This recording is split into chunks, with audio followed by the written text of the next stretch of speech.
Hello. Doctor Ghosh বলছেন? না, আমি ওনার কম্পাউন্ডার বলছি, বলুন। আমি বাপি বলছি। কে বাপি? লাও বাবা, বাপি মানে বাপি, আমি বাপি, আমি কে আবার কি করে বুঝাবো বলুন। বলছি যে আমার বউ 7 মাসের পুয়াতি আছে, তো ডাক্তার বলেছিল 7 মাস হলে পরে একবার চেক আপ করাই নিয়ে যাবেন, তাই নামটা লেখাচ্ছি। আচ্ছা, নামটা বলুন। আমার বউ। কি কি বলছেন? আমার বউ? আমার বউ? আপনার লয়, আপনার লয়, আমার বউ। আরে দাদা, আপনার আপনার বউয়ের তো একটা নাম আছে নাকি? হ, সে তো থাকারই কথা।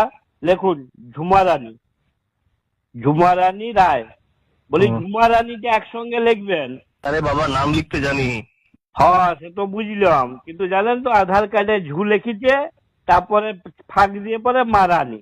এই আধার কার্ডে লোককে দেখাইতে পারি, তাই বলে দিলাম আর কি। বয়সটা বলুন, বয়সটা। এই 32 নাহলে 33 হবে তো নাকি? এটা আমি কি করে বলবো? আচ্ছা, আপনি তো আচ্ছা লোক মশাই, আমি কি করে বলবো আপনার বউয়ের বয়স কত? আরে আপনাকে জিজ্ঞাসা করি নাই, আমার বউ পাশে বসে আছে, আমি ওয়াকেই জিজ্ঞাসা করছি। আর আপনি অমনি আমাকে শুধু শুধু ধমকাচ্ছেন কেন? আরে দাদা, আরে আরো পেশেন্ট আছে দাদা, ব্যস্ত আছি। তো আমার বউ কি পেশেন্ট লয় নাকি? নাকি আমি টাকা দিব নাই? আচ্ছা ঠিক আছে, শুনুন শুনুন, আমি নামটা লিখে দিয়েছি, আপনার বউকে খালি পেটে আনবেন। আচ্ছা মশাই, আপনি তো বেশ কথা বলছেন। বললি আপনাকে তো বললাম আমার বউ 7 মাসের পুয়াতি, তোমাকে আমি খালি পেটে কি করে নিয়ে যাবো?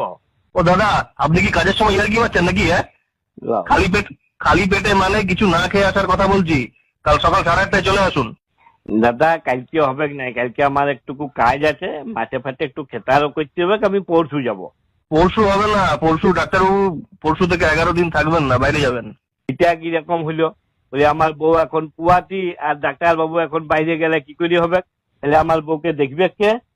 শুনুন শুনুন, পেশেন্টদের যাতে অসুবিধা না হয় সেই জন্য ওই কটা দিন অন্য একজন ডাক্তারবাবু থাকবেন, উনি দেখে দেবেন, কোনো অসুবিধা হবে না, আপনি পরশু আসুন। বলি এটা কি যাত্রা রিহার্সেল হচ্ছে নাকি, যে একজন অ্যাক্টর নাই তো আরেকজনকে দিয়ে পক্সি দিয়াই দিব? উফ, বলি শুনুন, বলি মনে করুন ডেলিভারির দিন যদি আমার বউয়ের কোনো কাজ পড়ে যায়, আর আমি যদি অন্য লোকের বউকে সঙ্গে নিয়ে যাই, তো ডাক্তারবাবু তার ডেলিভারি করাই দিবে? দাদা আপনি কি গাঁজা খান নাকি? কেন? গাঁজা খেয়ে পরে গেলে কি ডাক্তারবাবু অন্য লোকের বউকে ডেলিভারি করাই দিবে? ধুৎ, রাখুন দা। মাথাটা একটু ঠান্ডা করুন, মাথাটা একটু ঠান্ডা করুন, আমার কোটা কথা একটু শুনুন দাদা। বলুন বলুন বলুন, তাড়াতাড়ি বলুন।